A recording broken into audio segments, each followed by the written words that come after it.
is a clay sculpture that I made myself that represents the skull in William Shakespeare's Hamlet in Act 5, Scene 1. This clay skull sculpture is pretty much the same size as a real human skull, as you can see.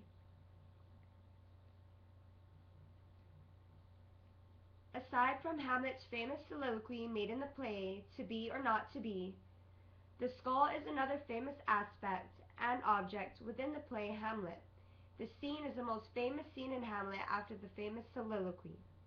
In Act 5, Scene 1, a small conversation is made by a gravedigger in Hamlet after Hamlet and Horatio enter the graveyard. Hamlet and the gravedigger begin to have a conversation of a skull that is found and whom it belongs to. They both discuss whose skull it is.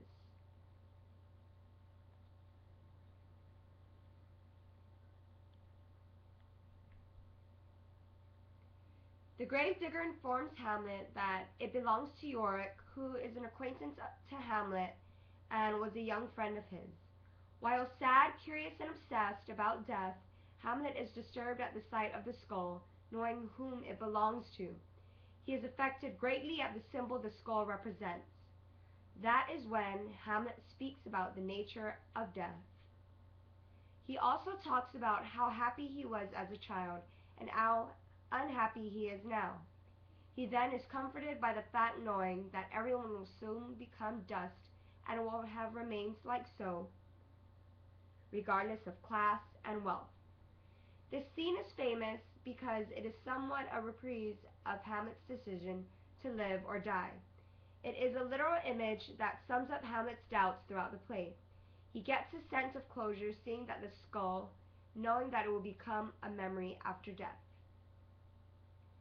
It's been said frequently that in the famous skull scene, Hamlet looks at death directly in the face, and after the scene, Hamlet's thoughts of death has somewhat changed, and he is then prepared to both die and kill for what he believes in.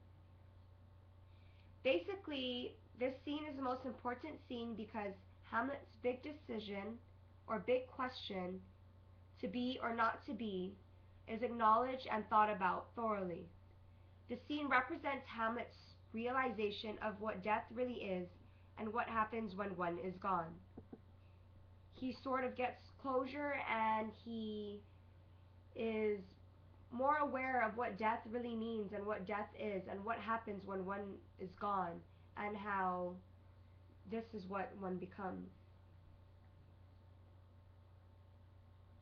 He describes how they will be eaten by worms after death.